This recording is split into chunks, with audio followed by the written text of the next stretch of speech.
અમુક વર્ષો પહેલાં યુરોપમાં કોફી બરિસ્તાની એક વર્કશોપ કરેલી.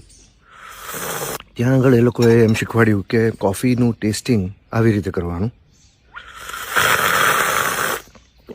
સબડકો મારીને, જેથી કરીને સ્પ્રે થાય, જે કન્ટેન્ટ છે એ બધા જ ટેસ્ટ બડ્સ ઉપર ઇક્વલી સ્પ્રેડ થાય. તો એનો બિટરનેસ અને સ્વીટનેસનો જે ઇન્ડેક્સ છે એ મશીનના જેટલા પ્રિસિશનથી આપણે માપી શકીએ જો એ પ્રમાણે આપણે માઇન્ડને, આપણી સેન્સીસને ટ્રેન કરીએ. તો ત્યારે મને ખબર પડી કે કોફી, બ્લેક કોફી જેવી કડવી વસ્તુ પણ એની અંદરથી ગળ્યો ટોન પકડી શકે છે જો આપણે સબડકો મારીને પીએ તો.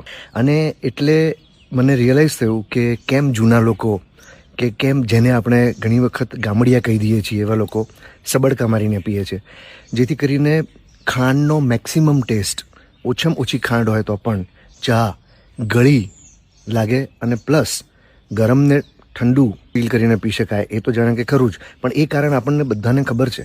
પણ બીજું જે કારણ છે એ કારણ અગત્યનું છે. ટ્રાય કરી જોજો કોઈક વાર. ખાંડ વિનાની ચા, કોફી, દૂધ સબડકા મારીને પી જોજો, ઠંડુ હોય કે ગરમ, અને પછી જોજો કે એમનેમ પીએ અંગ્રેજની માફક કરીને, અને એના કરતાં સબડકા મારીને પીએ તો કેવું મસ્ત ટેસ્ટ આવે છે. ટ્રાય કરજો. સબડકા બહુ વૈજ્ઞાનિક છે.